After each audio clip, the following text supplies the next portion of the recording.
Hello everyone and welcome in the Pancake video course and book pre-launch podcast.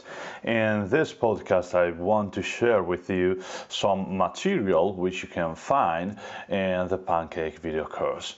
Now in this episode I want to talk about the utilities principle. So, what is the utilities principle? First of all, we need to start from here. So, we have a limited amount of time. We don't have an entire day to train, most of us, okay?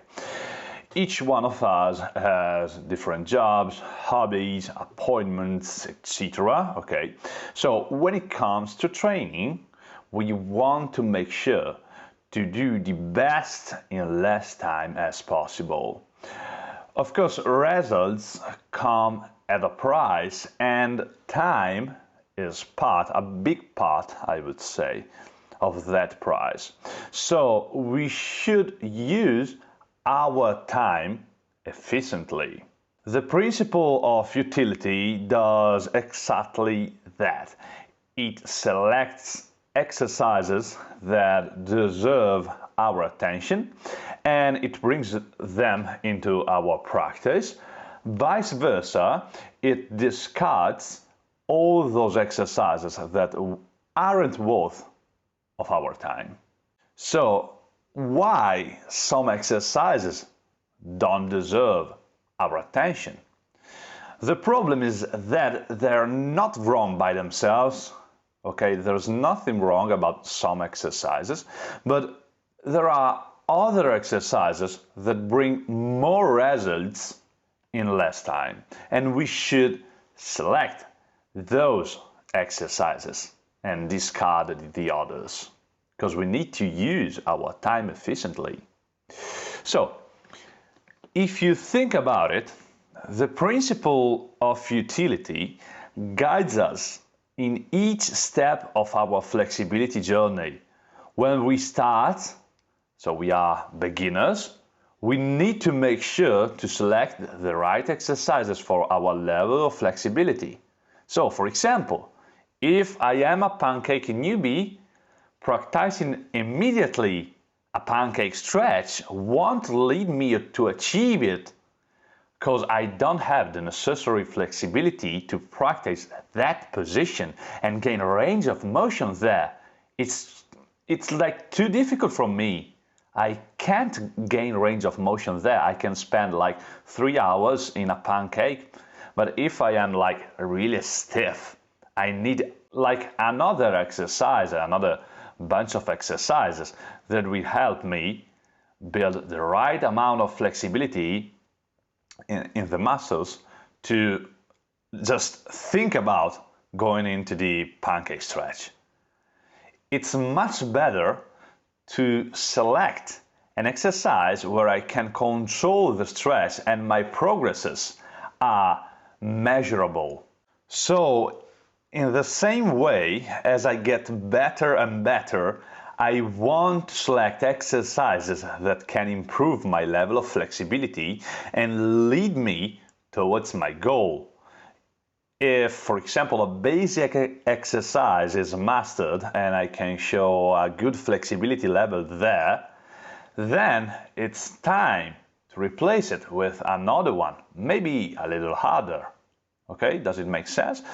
So, the principle of utility is something that is really natural to us, okay? We just don't realize we are applying it, but sometimes we just kind of self-sabotage ourselves, okay? And we don't think about that. So, of course, we are talking about exercises that are similar between them. So when I say something like some exercises don't deserve our attention, I mean exercises that have a connection between them. Okay, for example, hamstring stretches, legs apart stretches, forward bending stretches, etc.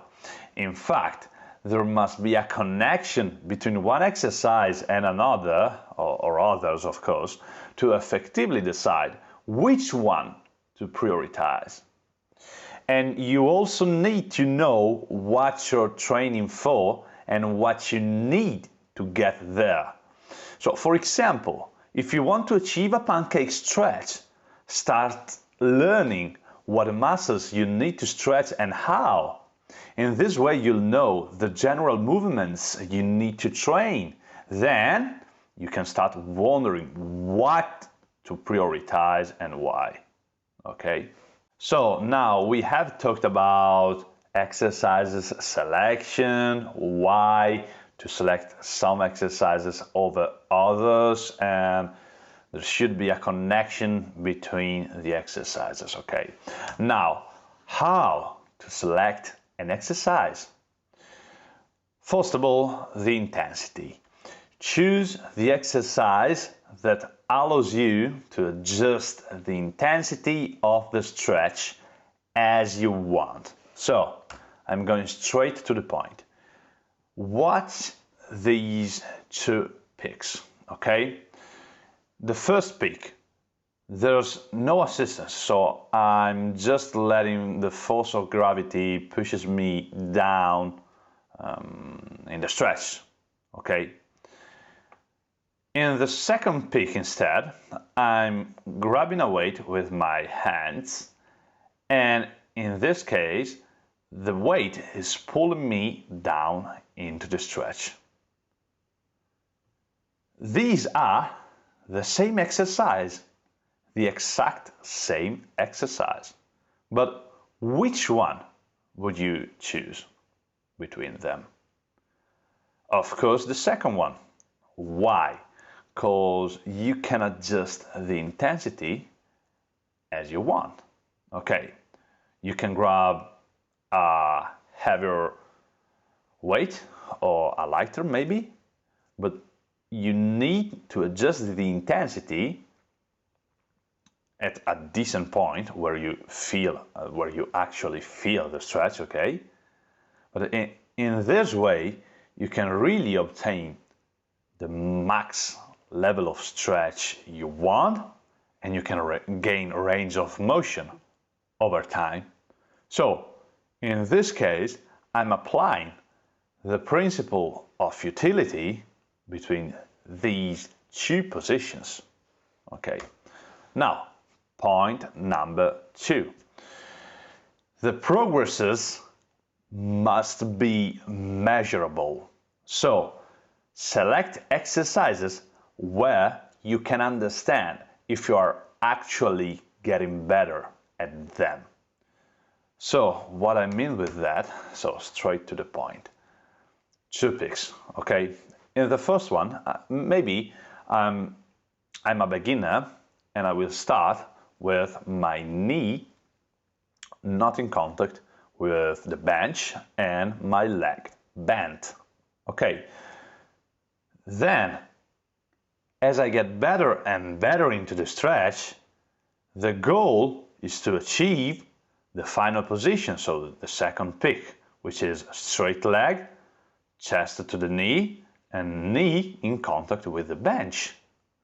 Now I can measure the progress here, because I'll know if I'm starting that my knee is far away from the bench, that my leg is bent, okay? I can measure the exercise and the stretch, and then I keep the intensity at the right place, and with time I try to progress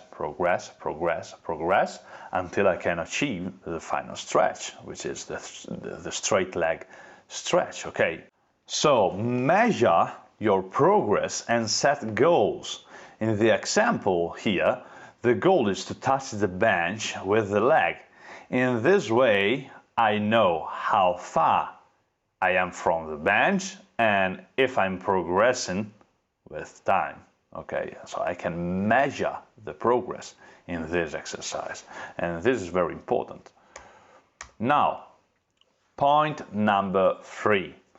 Free gains on other stretches. Now, this is a little bit complicated because you need to test how it works on you, but generally speaking, There are exercises that allows you to gain range of motion you can spend also in others. For example, the front split creates range of motion on your hamstrings, which you can use in a pike stretch, for example. So, learning the front split actually creates free gains on a pike stretch, okay? And you're just like practicing the front split and not the pike, but you get better also in the pike stretch, okay? The more you are a beginner, the more this is true. So, if you, for example, start your flexibility journey, you need general exercises. Exercises that create more flexibility generally all over your body, because one position creates free gains in another. And the more you are a beginner, the more this will be true, okay?